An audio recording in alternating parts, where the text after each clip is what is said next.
For me to live is Christ, for me to die is gain. Every moment in between, there'll be joy and there'll be pain. I can't worry about the future or change a thing about my past. I've got this moment to believe, and I'm gonna make it last. I am filled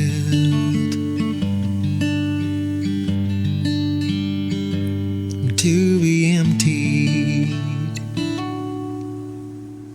So we hope that over that first 2 episodes, you started getting a sense of and getting excited about the fact that God can use you as a disciple maker. But I want you to just wrestle with maybe one other piece that you're struggling with, and that is this concept that there is something in you that would allow you to be a partner with God. So just remember, we're going through the process of know, be, live, because the know is really the tension and the teaching. It's the tension and the filled from before. But the emptied is about the be and the live, and that's be is where Jesus lives. That's where he is. And that's what we have to really pay attention to, is what does it mean to be what he's asking us to be. But then it is good for us to get a sense of how to live that out. And so we're going to start talking about that. So today, the tension that we're going to start looking at, it's important for us to really just see it and understand it. The tension that we are really struggling with is, what is my position as a disciple?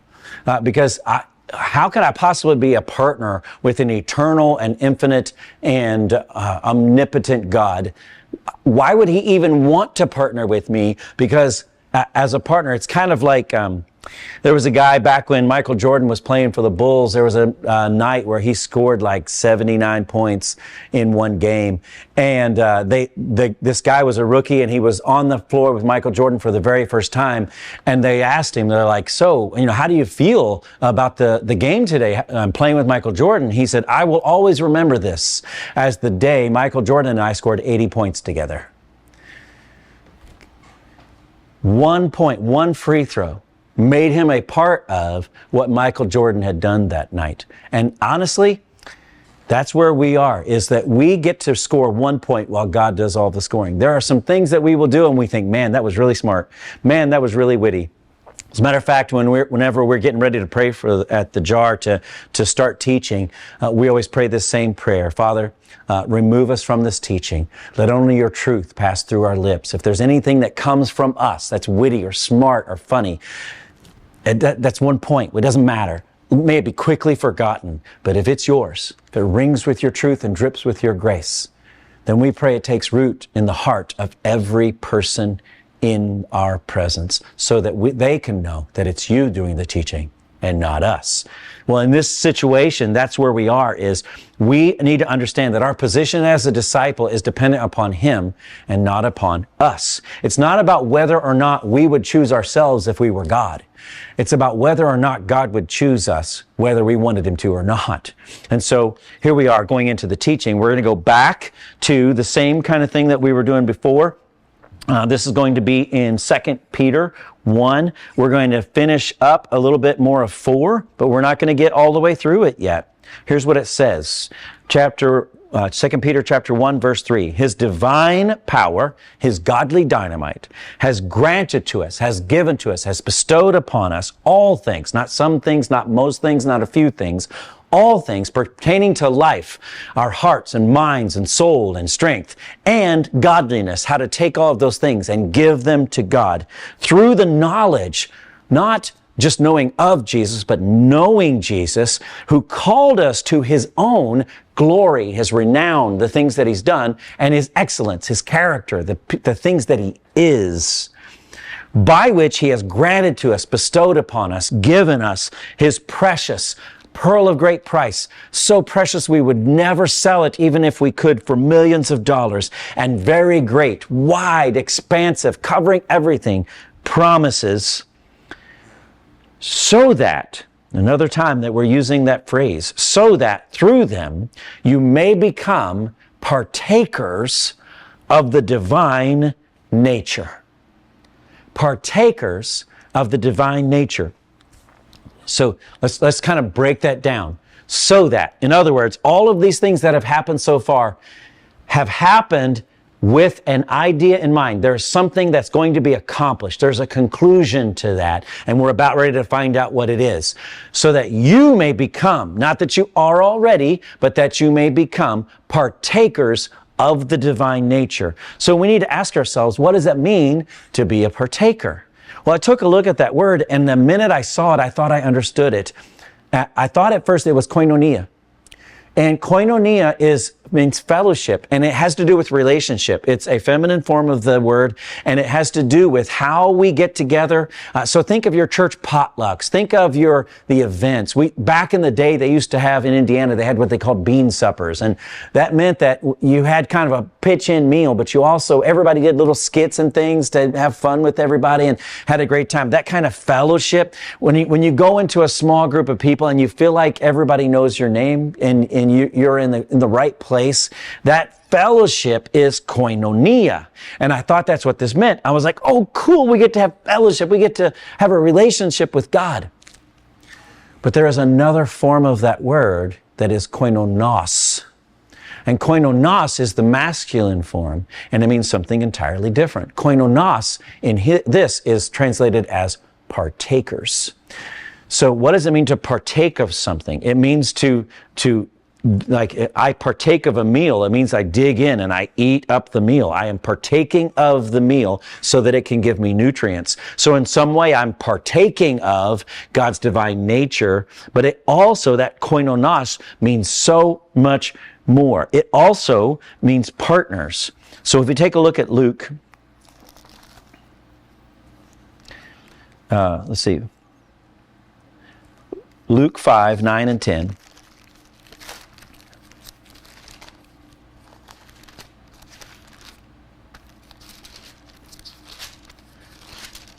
You'll have to edit that.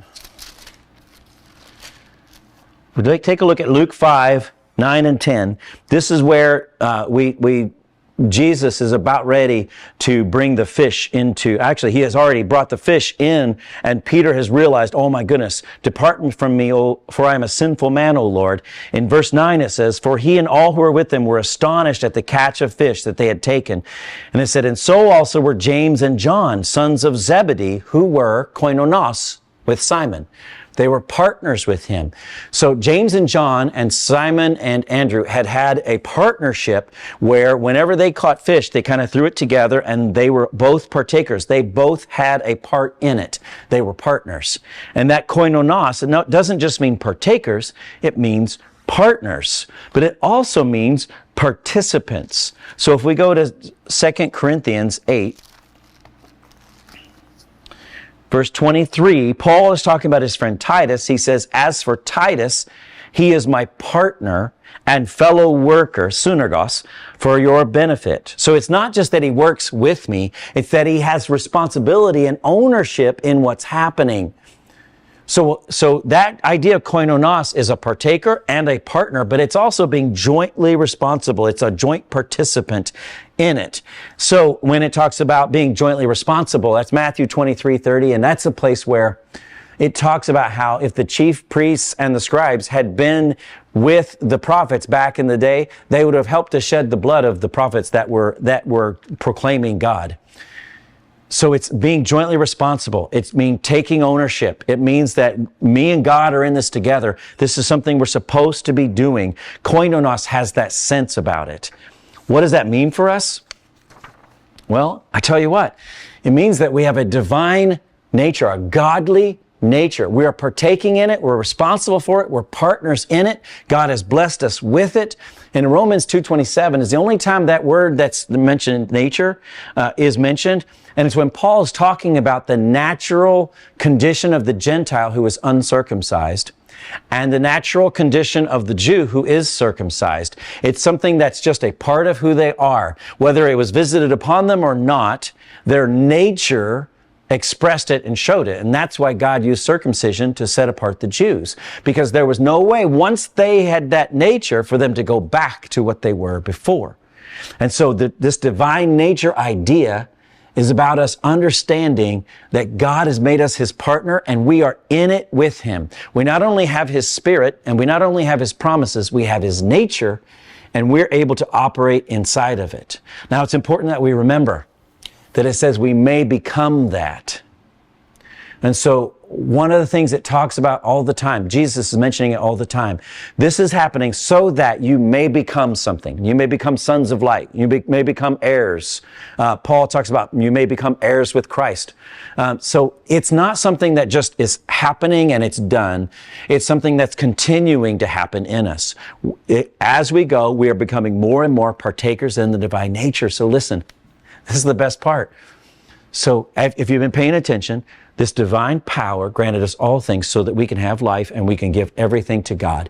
And then that power that was put in us can be trusted because the person can be trusted. Remember his renown, remember his character. And if we know him and we know that he gave us that through him, then we can partake of this divine nature. But it doesn't mean that we're always going to get it right. As a matter of fact, God's not expecting us to. What he's expecting is that we're going to become partakers of the divine nature as we learn how to do it. So listen, when you have a child and he's just now beginning to pull himself up on the couch, and he turns to you and he's trying to walk to you and you say, come on, you can do it. And they turn around and they take one step and fall on their diaper. You don't chastise them and say, how dare you? I can't believe you didn't get that done. What you do is you pick them up and you set them back at the couch and you say, good job. Let's try again. Let's go. Let's try again. And that's how a child learns to walk. And once a child learns to walk, a child learns to run. And once a child learns to run, he's able to do all of these things. God is not expecting you to have it all together now. He's expecting you to grow in the process. So here's the beautiful thing. The church, to some degree, has made us feel like in order for us to keep our salvation, we have to have our behavior modified. But God says, listen, this isn't about you becoming a better person. This is about you becoming mine. And as you become mine, you're going to get better and better and better at it. And the better you become at it, the more you're going to partake of the divine nature. So think about how he worded that. Think about how he put that together. 2 Peter, oh my goodness.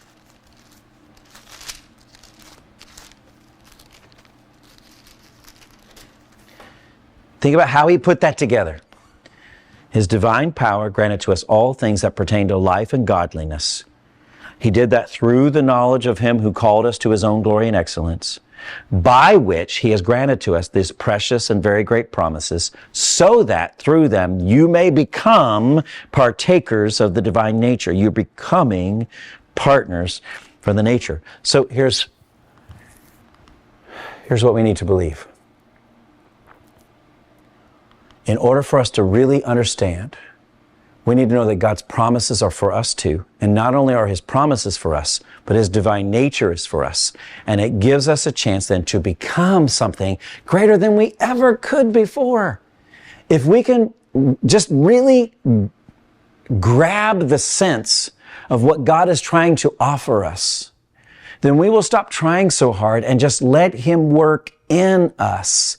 And there are platitudes that we have said for years that tell us this, but they've lost their shine. They've lost their understanding. And all of a sudden, what we felt is because following Jesus has been behavior modification, I'm going to get better as a person.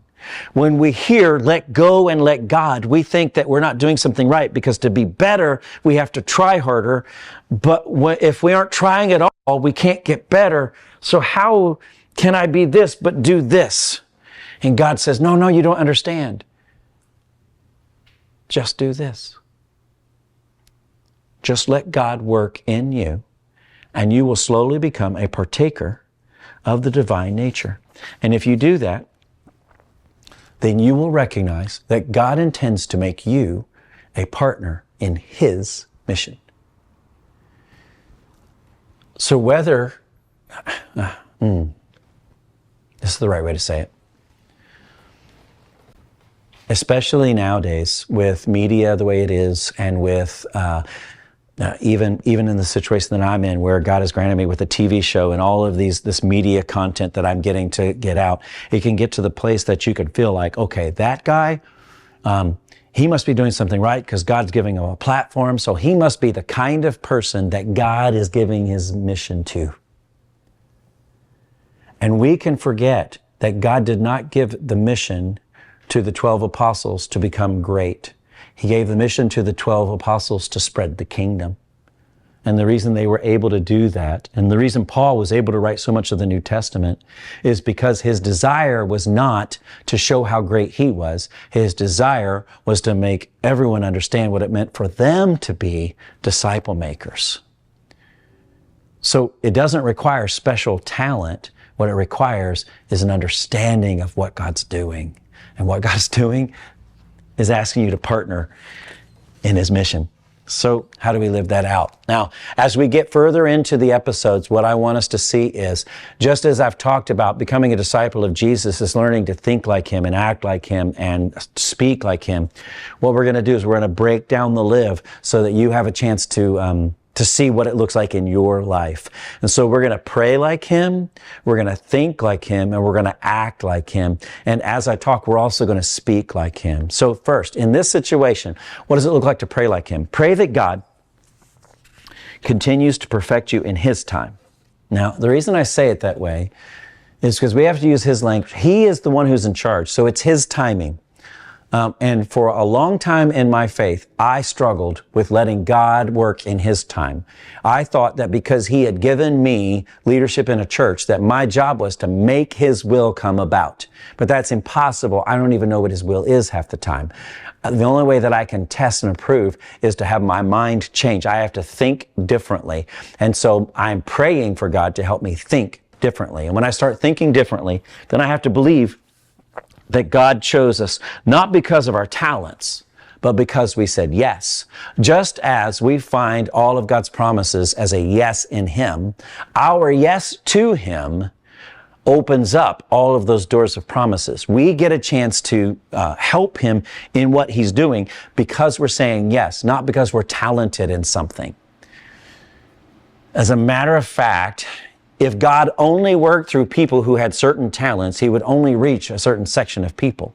He needs all of us working hard to try to reach people so that those that a person on a stage or on a TV show can't reach can still be reached, because there's somebody who is in their world, who is living it out and helping the people to see it, and then being willing to let God in his timing perfect them in it, so that sometimes their mistakes and their willingness to ask forgiveness is the greatest tool in their evangelistic tool belt, is the greatest tool in their discipleship tool belt.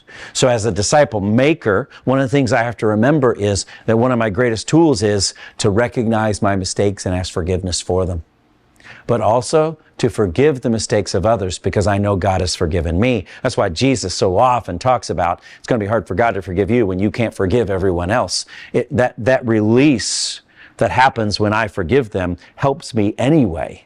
But it also gives opportunity for a reconciliation of relationship that isn't there if you're still harboring your anger or your misunderstanding or your bitterness.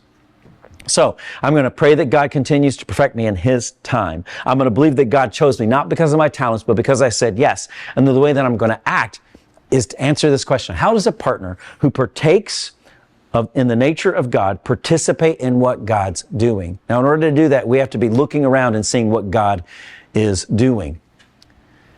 We get better and better at that as we know him, but this we know.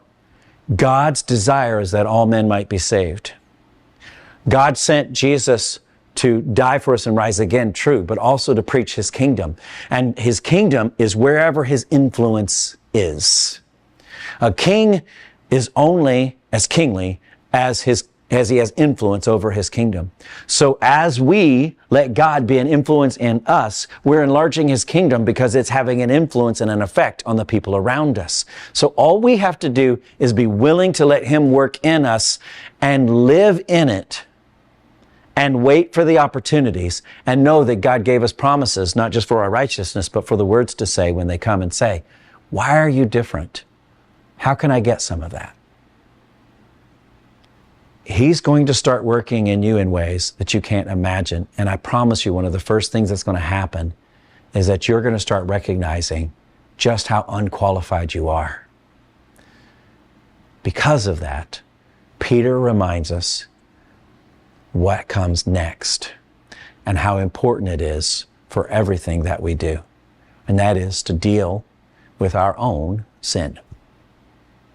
For me to live is Christ, for me to die is gain.